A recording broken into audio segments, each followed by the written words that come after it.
अखण्डमण्डलाकारं व्याप्तं येन चराचरं तत्पदं दर्शितं येन तस्मै श्रीगुरवे नमः।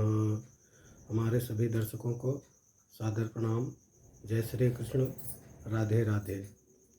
मैं पंडित प्रेम शंकर शर्मा उपस्थित हूँ आज एक नए विषय के साथ, जिसमें हम लोग जानने वाले हैं किस समय क्या कार्य करें या क्या नहीं। तो आइए जानते हैं। 2 घटी अर्थात 48 मिनट का एक मुहूर्त होता है। 15 मुहूर्त का एक दिन और 15 मुहूर्त की एक रात होती है।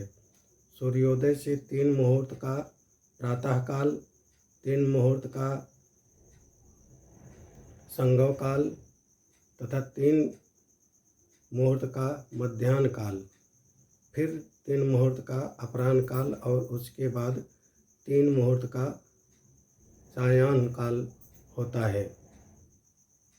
मनुष्य को चाहिए कि वह स्नान आदि से शुद्ध होकर पूर्वाह्न में देवता संबंधी कार्य अर्थात दान आदि, मध्याह्न में मनुष्य संबंधी कार्य और अपराह्न में पितर संबंधी कार्य करना चाहिए।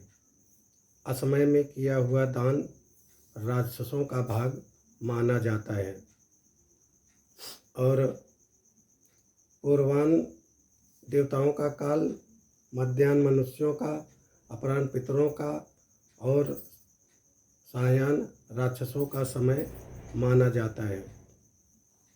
ऋषियों ने प्रतिदिन संध्योपासन करने से ही दीर्घायु प्राप्त की है। इसलिए सदा मौन रहकर द्विज मात्र को प्रतिदिन 3 समय संध्या करनी चाहिए। प्रातःकाल की संध्या ताराओं के रहते रहते, मध्याह्न की संध्या सूर्य के मध्य आकाश में रहने पर और सायंकाल की संध्या सूर्य के पश्चिम दिशा में चले जाने पर करनी चाहिए। मलमूत्र का त्याग, दातुन, स्नान, श्रृंगार, बाल संवारना, अंजन लगाना, दर्पण में मुख देखना और देवताओं का पूजन, ये सब कार्य पूर्वाह्न में करना चाहिए। दोनों संध्याओं तथा मध्याह्न के समय शयन, अध्ययन, स्नान, उबटन लगाना, भोजन और यात्रा नहीं करनी चाहिए। दोनों संध्याओं के समय सोना, पढ़ना और भोजन करना भी निषिद्ध है। रात में दही खाना, दिन में तथा दोनों संध्याओं के समय सोना और रजस्वला स्त्री के साथ समागम करना ये नरक की प्राप्ति के कारण है। दोपहर में, आधी रात में और दोनों संध्याओं में चौराहे पर नहीं रहना चाहिए। अत्यंत सवेरे, अधिक सांझ हो जाने पर और ठीक मध्याह्न के समय कहीं बाहर नहीं जाना चाहिए। दोपहर के समय, दोनों संध्याओं के समय और आर्द्रा नक्षत्र में दीर्घायु की कामना रखने वाले अथवा अशुद्ध मनुष्यों को शमशान में नहीं जाना चाहिए।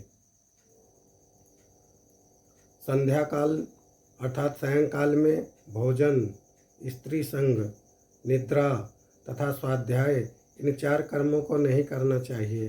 कारण कि भोजन करने से व्याधि होती है, स्त्री संग करने से क्रूर संतान उत्पन्न होती है, निद्रा से लक्ष्मी का ह्रास होता है और स्वाध्याय से आयु का नाश होता है।